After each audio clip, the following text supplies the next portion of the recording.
Market जल रही है और हम खड़े हैं बेबस। क्यों? पानी ही नहीं है ना, गाड़ी ही नहीं है पीछे। रात के ठीक 10 बजे थे। कराची की फिजा मामूल के मुताबिक थी। रोशनियों से जगमगाता गुल प्लाजा, जहां तकरीबन 700 से जायद लोग खरीदारी में मसरूफ थे। किसी को अंदाज़ा नहीं था कि ये आम सी रात चंद मिनटों में मौत की कहानी बनने वाली है। अचानक प्लाजा के ग्राउंड फ्लोर पर मसनूई फूलों की एक दुकान में शॉर्ट सर्किट होती है। चंद चिंगारियां और फिर आग भड़क उठती है। कुछ लोग आग बुझाने की कोशिश करते हैं। दस्ती एक्सटिंग्विशर इस्तेमाल होते हैं, मगर आग इंसानों से ज़्यादा तेज थी। सिर्फ 15 मिनट के अंदर आग इतनी फैल जाती है कि पूरा ग्राउंड फ्लोर इसकी लपेट में आ जाता है। काला धुआं, सांस बंद कर देने वाली गर्मी। लोग भागने लगते हैं, मगर रास्ते कहाँ थे। यहाँ असल अलमिया शुरू होता है। यानी शाहिदीन के मुताबिक प्लाजा के तमाम एग्जिट पॉइंट बंद थे। जो लोग बाहर निकलना चाहते थे वो आग के अंदर कैद हो गए। लैब्स बंद, सीढ़ियाँ धुएं से भरी और हर तरफ चीख व फुकार। सिर्फ 1 घंटे के अंदर आग पूरे प्लाजे में फैल जाती है और कई मंजिलों पर मौजूद लोग ना नीचे आ सकते थे ना ऊपर जा सकते थे।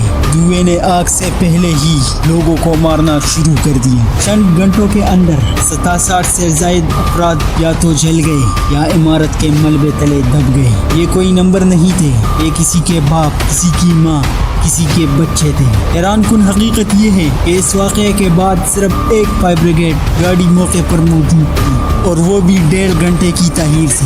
बदतर ये कि इसमें भी 15 मिनट बाद पानी खत्म हो गया। दुनिया के बड़े शहरों में तो सड़कों के किनारे फायर हाइड्रेट्स होते हैं ताकि फायर ब्रिगेड पूरी तौर पर पानी इससे ले सके, लेकिन कराची जैसे बड़े शहर में इसका कोई नामो निशान भी नहीं। अगर ये हाइड्रेंट्स मौजूद होते हैं तो शायद गुल प्लाजा में इतनी जली हुई लाशें ना मिलती। जो फायर फाइटर्स लोगों को बचाने आए उनके पास भी धुएं से बचने के मास्क नहीं थे, मुकम्मल हिफाजती लिबास नहीं था और जदीद रेस्क्यू आलात मौजूद नहीं थे। यानी बचाने वाले खुद भी खतरे में थे। चीफ फायर ऑफिसर के मुताबिक हर 1 लाख आबादी पर एक फायर स्टेशन होना चाहिए, लेकिन हकीकत तो ये है कि कराची की आबादी 3 करोड़ है और इस पर फायर स्टेशन की तादाद सिर्फ और सिर्फ 20 है और इनमें फायर फाइटर की तादाद 700 है। यानी पूरी कराची में सिर्फ और सिर्फ 700 फायर फाइटर्स मौजूद हैं। लेकिन हकीकत तो ये है कि इन 700 में भी 200 रिश्वत लेके घर पर बैठे हुए हैं। असल बात तो ये है कि ये निज़ाम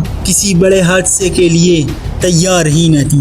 यहाँ सवाल उठता है कि प्लाजा इंतजामिया बेकसूर थी? हरगिज़ नहीं। गुल प्लाजा में दुकानें कायम की 1200, मगर फायर सेफ्टी के मायारी आलात मौजूद नहीं थे।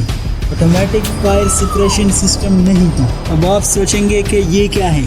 ये एक ऑटोमेटिक डिवाइस है। जैसे ही किसी इमारत में शॉर्ट सर्किट होती है, इस डिवाइस में मौजूद सेंसर ऑन हो जाते हैं और सेंसर से सिग्नल कंट्रोल यूनिट तक पहुंच जाती है और फिर ये मशीन कार्बन डाइऑक्साइड और ड्राई केमिकल गैसेस को रिलीज करता है और आग को खुद ब खुद बुझा देता है बगैर किसी इंसानी ताउन के। अगर गुल प्लाजा में ये सिस्टम मौजूद होता तो ये आग बढ़ जाती। ये तो चलिए एक जदीद मशीन है। असल में तो गुल प्लाजा में एक्यूरेट फायर अलार्म्स तक मौजूद न थे। इमरजेंसी गेट बंद थे। ये सिर्फ गफलत नहीं, ये मुजरमाना लापरवाही थी। आखिर कसूरवार कौन? ये आग सिर्फ शॉर्ट सर्किट से नहीं फैली, ये आग फैली सिस्टम की नाकामी से, बंद रास्तों से, हुकूमती गफलत से और प्लाजा इंतजामिया की लापरवाही से। गुल प्लाजा जल चुका है, मगर सवाल अब भी जिंदा है। अगर हमने सबक नहीं सीखा तो ये आग कल किसी और प्लाजे में किसी और नाम से दोबारा भड़केगी। सवाल ये नहीं कि आग कैसे लगी, सवाल ये है कि अगला नंबर किसका है।